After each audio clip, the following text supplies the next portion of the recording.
நிறைவு கருத்தை முன்வைக்க திரு போஸ் வெங்கட் அவர்களை பேச அன்போடு அழைக்கிறேன்.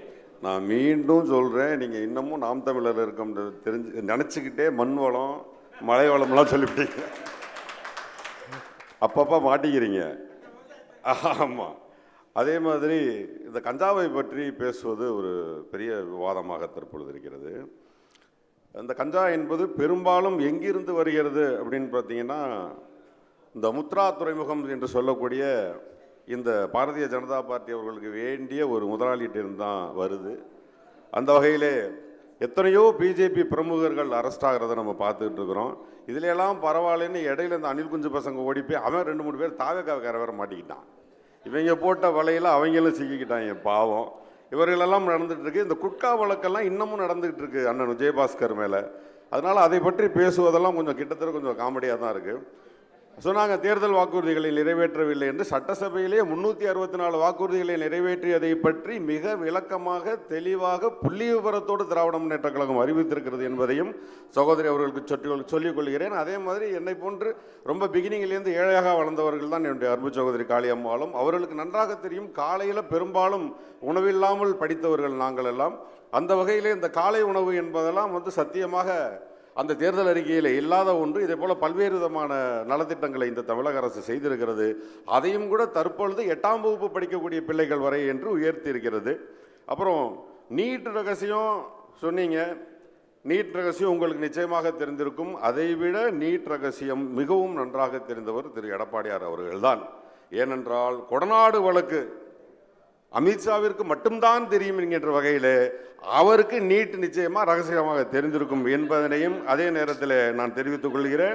அதே மாதிரி ரயில் தண்டவாள கதையை பற்றி சொன்னீங்க. நீங்கள் சொன்னது ரொம்ப அருமையான வார்த்தை பிறல், ரொம்ப அழகாக அதை நீங்கள் கையாண்டீங்க.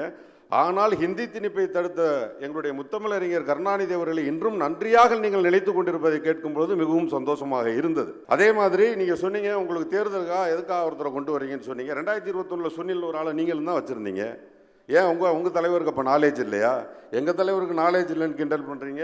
உங்கள் தலைவரும் தான் வைத்திருந்தார், ஆனால் தோற்று போயிட்டீங்களே. சொந்த அறிவு இருந்ததுனால தான் 2021 தமிழக முதல்வர் வென்றார் என்பதை இதே நேரத்தில் நான் உங்களுக்கு தெரிவித்துக் கொள்கிறேன். இல்லை, அவங்க தேர்தல் அறிக்கையை பார்த்து நீங்கள் காப்பி அடிக்கிறீங்க, காப்பி அடித்து ஒரு தேர்தல் அறிக்கையை கொடுத்துருக்கீங்க அப்படின்னு சொல்கிறாங்க. எனக்கு அதை எப்படி எடுத்துக்கிறதுன்னு தெரியல. ஒரு காமெடிக்கும் ஒரு எல்லை இருக்குது. அதனால் அதை நான் அந்த மாதிரி நான் விட்டுட்டு, ஏன்னா தங்கச்சி ஏகப்பட்ட கேள்வியை கேட்டு வச்சுருக்கிறாங்க, அது பூரா நான் பதில் சொல்லணும். நீங்கள் டபால்னு பெல் அடிச்சு விடுவீங்க.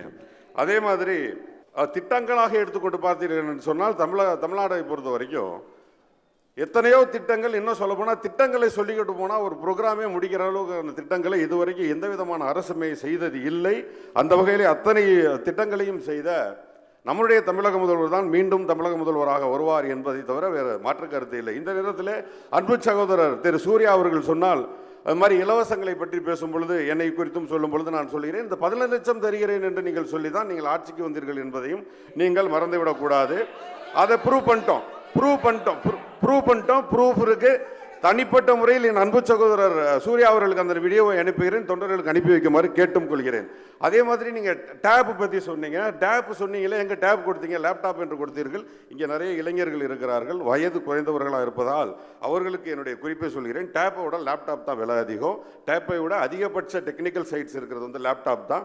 அப்போ குறைந்ததாக அறிவித்து விட்டு அதை விட மிகுந்ததாக தமிழக தலைவர் கொடுத்திருக்கிறார் என்று நீங்கள் சொல்வதை விட அது குறையாக சொல்வது என்பது கூட ஒரு வகையில் நாகரிகமற்ற செயலாக அது தெரிகிறது. அதே மாதிரி ராகுல் காந்தி வாழ்த்து சொன்னாரா என்று கேட்டார்கள். என் வீட்டில் கஞ்சியும் உலையும் கொதிச்சுச்சா என் மக்களுக்கு தான் நான் பார்ப்பனே தவிர ராகுல் காந்தி வாழ்த்தை பற்றி இந்த தமிழகத்திற்கு கவலை இல்லை. அதே போல உங்க கூட்டணி தானங்க. அதே போல ஆமா, நான் ஒத்துக்கொள்கிறேன். இது என்னுடைய கருத்து. இதிலிருந்து நான் பின்வாங்க மாட்டேன். திரு போஸ் வெங்கட், நாங்க உங்களை திமுக பிரதிநிதியா தான் அழைச்சிருக்கோம். திரு போஸ் வெங்கட் நான் என்ன தெளிவா சொல்லிடுறேன். இப்ப ராகுல் காந்தி வாழ்த்து சொன்னாராங்கிறது உங்களுடைய உள்குத்து என்னன்னு நீங்க தெரிஞ்சுக்கணும். அதுக்காக நான் அதை சொல்றேன். இப்ப நான் திருப்பி நீங்க கேட்ட கேள்வி, நீங்க கேள்வி கேட்பீங்கன்னு தெரியும், நீங்க கை தட்டுவீங்கன்னு எனக்கு தெரியும். நான் ஒரு விஷயம் சொல்லட்டுமா? திரு ராகுல் காந்தி அவர்கள் இப்ப இங்க மீட்டிங் வந்துட்டா இந்த கை தட்டுறது இது நீங்க என்ன பின்வாங்கிப்பீங்களா? இல்ல இன்னொரு மேடை போட்டு என்ன நீங்க பேச சொல்லுவீங்களா? அதாவது இது சும்மா போற போக்கில் நீங்க அடிச்சு விட்டு போகும்போது நாங்க அதுக்கு பதில் கருத்து சொல்ல மாட்டோமா? அதே மாதிரி இவங்க பேசுறாங்க, நாங்கள் திரு எடப்பாடியோட படத்தை அந்த பக்கம் வச்சோம், மோடி படத்தை இந்த பக்கம் வச்சோம். அன்பு சகோதரி பெரியார் படத்தை கழட்டி வீசினாங்களே, அதுக்கு நீங்க பதில் சொல்லிட்டு போயிருக்கலாமே. உங்களுடைய கொள்கை தலைவர் பெரியார் படத்தை கழட்டி வீசி விட்டு போனார்கள், அதுக்கு ஏன் நீங்க பதில் சொல்லல? அதே மாதிரி எனக்கு பயங்கர காமெடி, எடப்பாடி இப்போ நிமித்தி வச்சுட்டாங்க. ஆமா, அவர் படுத்தே கிடந்தார், அதனால நிமித்தி வச்சுட்டாங்க. நிமித்தி வைத்த மோடி அவர்களுக்கு நான் இந்த நேரத்தில் நன்றியும் தெரிவித்துக் கொள்கிறேன். அதே மாதிரி இருப்பா, கொஞ்சம் பேச முடியா? ஓகே, ஓரளவுக்கு இவர்கள் இருவருக்கும் நான் பதில் சொல்லிட்டேன் நான் நினைக்கிறேன்.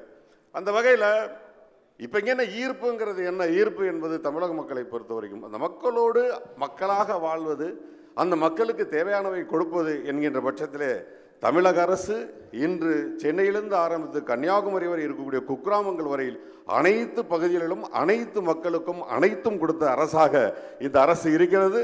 இந்த அரசு இருப்பதனால் நிச்சயமாக மக்களை மிகவும் நேசிக்கக்கூடிய, மக்கள் மிகவும் நேசிக்கக்கூடிய ஒரு கட்சியாக திராவிட முன்னேற்றக் கழகம் இருக்கிறது. அதற்கான சின்னமாக உதயசூரியன் இருக்கிறது.